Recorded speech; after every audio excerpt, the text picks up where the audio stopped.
पत्रकारों, आप पत्रकारिता की लड़ाई हार चुके। पॉलिटिक्स का पेज बंद किया गया, मेरा बंद किया गया। एक देश जहां 46 करोड़ यूट्यूब यूजर हैं, उसी देश के अंदर प्रेस फ्रीडम रैंक 151 से 180 है और उस देश में सच बोलने की सजा मिलता है आपकी चैनल को डिलीट करके। ये केवल यूट्यूब पे नहीं हो रहा है बल्कि हर प्लेटफॉर्म पे हो रहा है, जैसे इंस्टाग्राम, ट्विटर, फेसबुक। इन जगहों पर एक मैचिंग चल रहा है, जो अगर सरकार से सवाल पूछा या सरकार के खिलाफ खड़ा हुआ उस पे एक्शन लिया जा रहा है। और एक्शन ये है कि आप जितना दिन मेहनत किए हो कोई चैनल पे, वो 1 मिनट में आपका चैनल डिलीट कर दिया जाएगा। आज हम उस मामले को एक्सपोज करेंगे जिसके कारण हमारे देश की लाखों क्रिएटर इससे जूझ रहे हैं। तो चलिए वीडियो को शुरू करते हैं।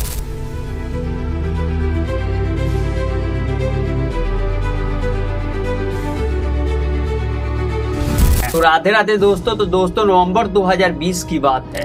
नरेंद्र मोदी ने एक ऐसे नियम लाए जिसे 99% लोग भूल गए होंगे या इसे नोटिस नहीं किए होंगे। उन्होंने ऑनलाइन कंटेंट रेगुलेट करने की power ministry of information and broadcasting को दे दी। फरवरी 2021 में आईटी रूल्स आया और फिर अक्टूबर 2024 में मोदी सरकार ने सहयोगी पोर्टल लॉन्च किया, जिसमें सेंट्रल और स्टेट गवर्नमेंट की सभी एजेंसी, डिस्ट्रिक्ट लेवल ऑफिसर और पुलिस को भी अनुमति मिल गया है कि तुम अगर चाहो तो किसी भी क्रिएटर की चैनल को टेक डाउन कर सकते हो। मतलब पहले सिर्फ MIB, फिर IT मिनिस्टर और अब एक DM की चपरासी अगर कह दे किसी क्रिएटर को कि तुम इस पोस्ट को हटाओ तो उसे हटाना पड़ेगा। अल जजीर ने अक्टूबर 2024 से लेकर जून 2025 के बीच उन्होंने सरकारी एजेंसी और सहयोग प्रोटोकॉल के माध्यम से उन्होंने 294 टेक डाउन रिक्वेस्ट के माध्यम से RTI के जरिए उन्होंने डाटा निकाला, जिसमें 3465 URL हटाने की मांग की गई। यह केवल सहयोग से था। सेक्टर 69A का अभी अलग हिसाब है। इंडियन गवर्नमेंट ने 2024 में रिकॉर्ड 28,000 URLs ब्लॉक किया। अलग अलग सोशल मीडिया के प्लेटफॉर्म पे जैसे फेसबुक और ट्विटर पर सबसे ज्यादा 10,000 प्लस URL ब्लॉक किया और यूट्यूब, इंस्टाग्राम, व्हाट्सएप सब बोर्ड स्विच में शामिल हैं। 28,000 URL एक साल में इंडिया में ब्लॉक हुआ। ये मामला 2023 में अक्टूबर से दिसंबर के बीच हुआ है। दुनिया से सबसे ज्यादा यूट्यूब वीडियो इंडिया में टेक डाउन हुआ है। 20 लाख से ज्यादा यूट्यूब वीडियो डिलीट किया गया मात्र 3 महीना में। मार्च 2024 से जून 2025 के बीच केंद्र सरकार और राज्य सरकार ने ट्विटर को 1400 से अधिक अकाउंट और पोस्ट हटाने की ऑर्डर दी। और फिर 2026 में एक ताजा लहर आया और उस लहर में गृह मंत्रालय के अपनी वार्षिक रिपोर्ट 2024 से 2025 के मुताबिक IT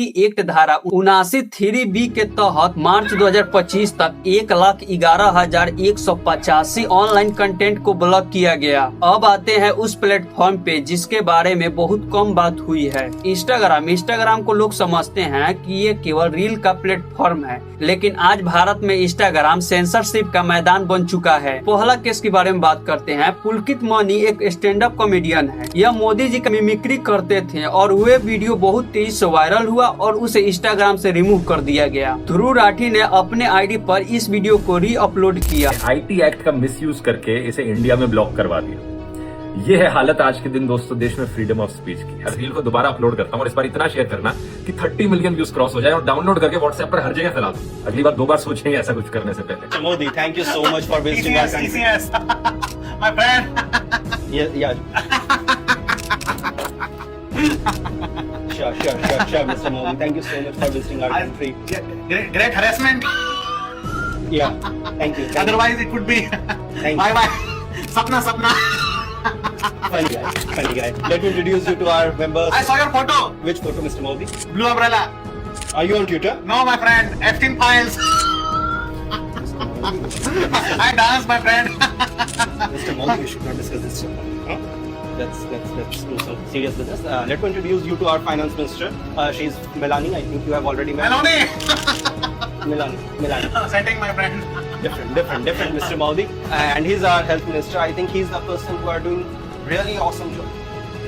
दूसरा केस के बारे में बात करते हैं। इंडिपेंडेंट जर्नलिस्ट गजेंद्र सिंह के आईडी इंस्टाग्राम से रिमूव कर दिया गया। उस पे लगभग 4,99,000 फॉलोअर थे। रिमूव करने से पहले ना कोई वार्निंग आया और बिना वार्निंग के उस आईडी को रिमूव कर दिया गया। और तीसरे केस के बारे में बात करते हैं। मोल्टिक्स के एडिटर नीरज झा ने बताया कि लगभग 1 साल पहले ही उनके इंस्टीट्यूशन के इंस्टाग्राम पेज पर एक शैडो बैन लग चुका था। मतलब इस आईडी को ऑफिशियल बंद नहीं किया गया था, लेकिन इसका रीच 0 कर दिया गया था। शैडो बैन जो सबसे डेंजरस टूल है, ये टूल का मतलब ये होता है कि तुम अपने इंस्टाग्राम पे तुम कुछ भी अपलोड करो, चाहे रील हो या पोस्ट हो, आपकी आईडी का पोस्ट कोई भी नहीं देख सकता और तुम्हारा कंटेंट और तुम अपने फॉलोअर को नजर नहीं आओगे। वीडियो तो अपलोड करोगे लेकिन कोई तुम्हारे वीडियो को देख नहीं पाएगा और खुद तुम्हें समझ में नहीं आएगा कि मेरे आईडी पे ऐसा क्या हो गया है। केस नंबर 4 की बात करते हैं। जब पीएम मोदी का नाम एप्स्टीन फाइल में आया तो मोल्टिक्स ने एक वीडियो बनाया और उस वीडियो के बदले गवर्नमेंट ने उनके पास एक नोटिस भेजा। उस नोटिस में लिखा हुआ था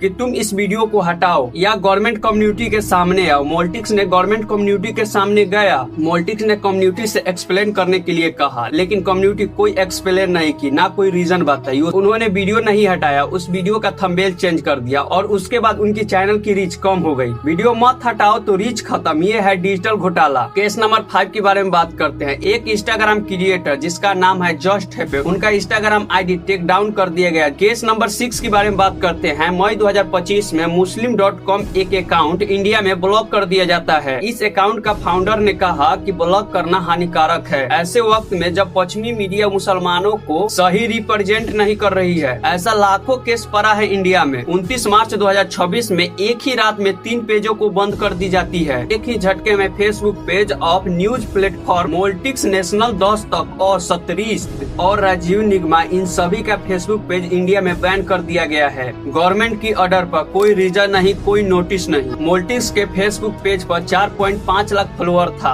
और उनका एडिटर नीरज झा ने ट्वीट से कहा कि फेसबुक से एक नोटिस आई, कोई रीजन नहीं, कोई मेंशन नहीं किया गया। सेक्शन 79(3) ऑफ IT एक्ट से एक नोटिस आया। उस नोटिस में लिखा हुआ था आपकी पेज को इंडिया में बैन कर दिया गया है। नीरज झा ने कहा कि हमारे पेज पे जो कंटेंट था उस कंटेंट से गवर्नमेंट को दिक्कत हो रही थी। पहले इन्फॉर्म करना चाहिए, कोई रीजन बताना चाहिए, नोटिस भेजना चाहिए। बिना नोटिस भेजे हमारी पेज को इंडिया में बैन कर दिया गया। झा ने कहा ये तब हो रहा है जब सरकार विदेश नीति, ईरान और इजराइल के बीच जो युद्ध हो रहा है उसमें सरकार चुप्पी थी। मोदी की इजराइल यात्रा सोशल मीडिया पर बहुत आलोचक हो रही थी। भू राजनीतिक स्थिति ने हमारी विदेशी नीतियों का पोल खोल दी। नेशनल दस्तक ने ट्विटर अकाउंट पर कंफर्म किया हमारी भी पेज को इंडिया में बैन कर दिया गया है और उस पर 14.2 लाख फॉलोअर था। इनके साथ भी सेम पैटर्न अपनाया गया। कॉमेडी राजीव निगमा का फेसबुक इंडिया में बैन कर दिया गया। उन्होंने कहा कि मुझे बिल्कुल मालूम नहीं था कि आखिर मेरी पेज को इंडिया में क्यों बैन किया गया है। मैंने कोई आपत्तिजनक पोस्ट भी नहीं किया और मुझे कुछ बताया भी नहीं गया किस पोस्ट की वजह से हमारी आईडी को इंडिया में बैन कर दिया गया। सिर्फ एक नोटिस आया IT मिनिस्टर की तरफ से और 4 PM न्यूज का भी फेसबुक आईडी इंडिया में बैन कर दिया गया। उसके बाद उन्होंने दिल्ली हाई कोर्ट में केस कर दिया। एल्ट न्यूज के को फाउंडर मोहम्मद जुबैर के ट्विटर अकाउंट से एक पोस्ट को हटाया गया गवर्नमेंट की ऑर्डर से। यह वही मोहम्मद जुबैर है जो बीजेपी के प्रोपेगेंडा को दिखाते हैं और 2022 में ये अरेस्ट भी हुए थे। ट्विटर ने पब्लिक पोस्ट किया कि इंडिया की गवर्नमेंट ने इंडिया में 8,000 अकाउंट बंद करने के लिए आदेश दिया है और इसलिए आदेश दिया है कि जो मोदी के खिलाफ बोलेगा, जैसे मुद्दा उठाया गया था ईरान और इजराइल के बीच युद्ध चल रहा था तो मोदी चुप थे, तो इसके बारे में किसी ने पोस्ट किया, उसकी आईडी को बैन कर दिया गया। किसी ने LPG के दिक्कत पे किसी ने पोस्ट किया तो उसकी आईडी को भी सस्पेंड कर दिया गया। और 28 फरवरी 2026 को द वायर का एक एनिमेशन कार्टून जो PM मोदी को एक इन्वेंटेड मॉडल देने के बारे में था और उसकी आईडी को ब्लॉक कर दिया गया। और वीडियो जिसमें मोदी की अपनी डिग्री शेयर ना करने पर मॉक किया गया था तो उसे भी ब्लॉक कर दिया। यही है हमारे इंडिया में फ्रीडम ऑफ स्पीच का हालात। फरवरी 2025 में प्रयागराज महाकुंभ मेले में 18 लोग मरे। मई 2025 में एक कश्मीर के आउटलेट न्यूज की ट्विटर अकाउंट को इंडिया के गवर्नमेंट के द्वारा विथहेल्ड कर दिया गया। उनकी एडिटर टीमों ने कहा कि हमें ऐसा लग रहा है कि हमारी सालों की मेहनत एक पल में खत्म हो गया, वे सब मिट गया। उन्होंने इंस्टाग्राम पे लिखा कि बिना चेतावनी के हमारी आईडी को बैन कर दिया गया। ये देखकर हमें ये दर्द गहरा देता है। इंडिया नेशनल कांग्रेस के मेंबर सरेला पटेल की फेसबुक पेज इंडिया में बैन कर दिया गया बिना किसी रीजन के। उन्होंने बस इतना पूछा था सरकार से कि गिरती हुई रुपया और बढ़ती हुई फ्यूल के बारे में। क्या सवाल करना सरकार से क्राइम है? क्या इंडिया में ईमानदारी की जगह बची है? यह केवल जर्नलिस्ट नहीं है जो टारगेट हो रहे हैं, इलेक्टेड पॉलिटिक्स भी। इंटरनेट फ्रीडम फाउंडर ने सार्वजनिक रूप से चिंता जताई